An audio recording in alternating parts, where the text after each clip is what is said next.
A battle fleet of the United States Navy steaming through the South Pacific toward Japanese-held bases in the Solomon Islands. Beginning of a combined sea, land, and air offensive by General MacArthur. Scouting planes are sent aloft as the force comes within range of Japanese positions.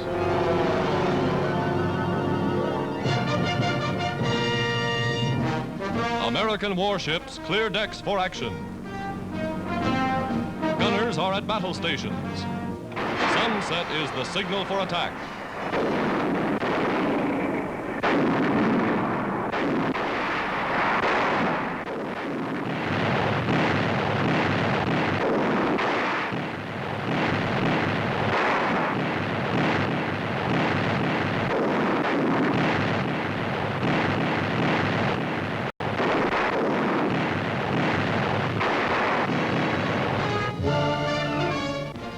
Finds the Navy's job well done. Some of the crew finds relaxation in games played on deck, while others swab guns and salvage shell cases to prepare for new attacks.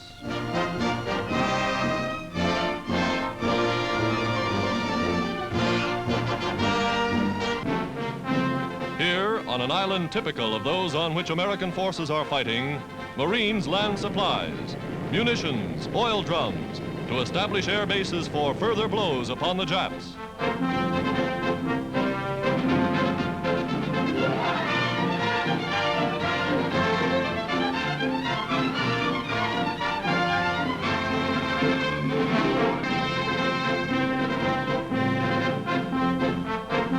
Amid the palm trees of this tropical paradise, lookouts are constantly on the alert for enemy aircraft. Well concealed by natural foliage, Marine pilots keep their planes ready to go aloft on a moment's notice.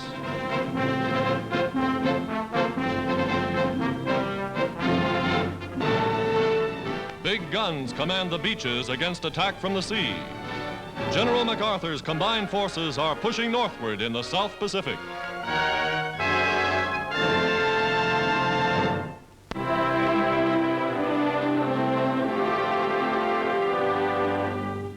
The Navy's first and only paratroop padre.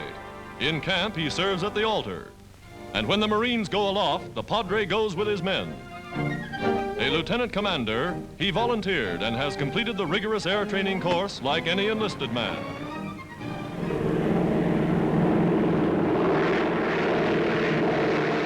Aloft for their graduation jump, the class gives the padre the honor of bailing out first.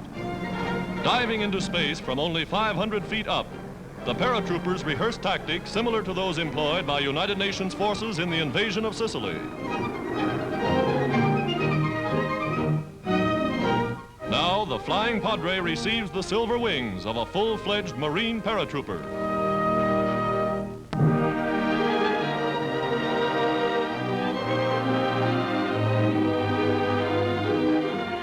In Ottawa, Canada, Queen Wilhelmina of the Netherlands, with the little princesses Irene and Beatrix, attends the baptism of her third granddaughter, the 5-month-old infant of Princess Juliana and Prince Bernhard, the royal family of one of the United Nations.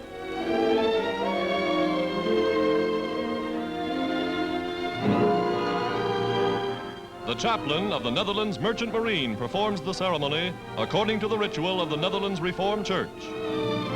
Canada's Governor General, in uniform, represents Britain's Queen Mary, one of the child's godparents.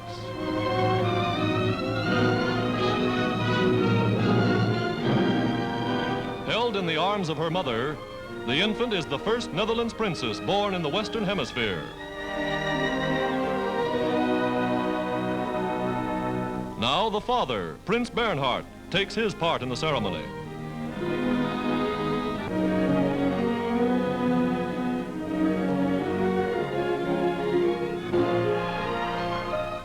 And the baby is christened Margriette Francesca, newest member of the House of Orange.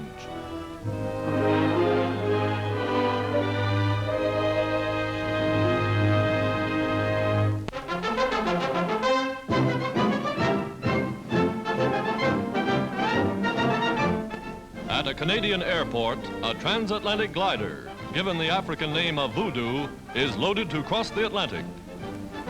Its lone pilot is an RAF squadron leader. Among its cargo is the first letter ever destined to span the Atlantic in a glider.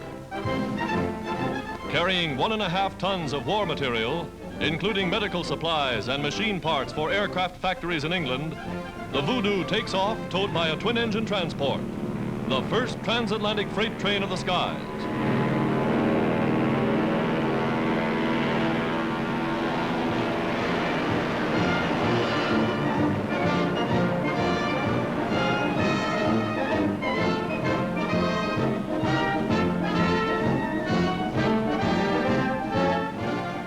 Hours later, transport and glider landed safely at a British airport.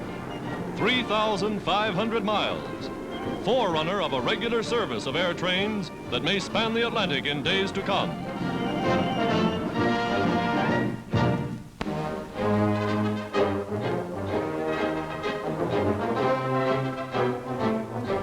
In Washington, an Army transport plane arrives from North Africa, bringing the French General Henri-Honoré Giraud on a military mission to the American capital.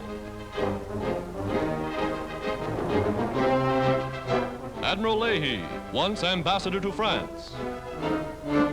General Marshall, United States Chief of Staff, and high-ranking officers of the United Nations welcome the leader, who, with General de Gaulle, heads the French Committee of National Liberation. With Admiral Leahy, General Giraud goes to the White House for important conferences on military subjects with President Roosevelt and other Allied officers.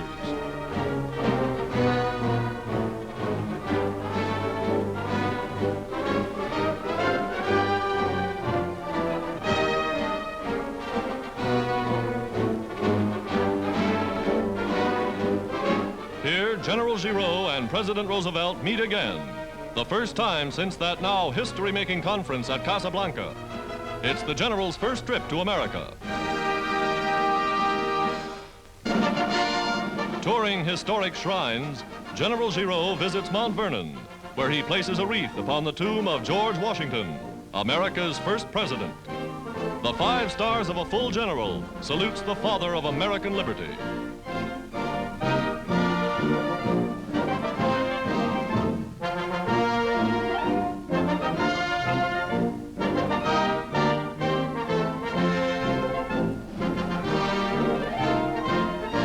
Arlington Cemetery, the General pays tribute to America's unknown soldier, a soldier who, as an ally of France, died in the last war upon the battlefields of France.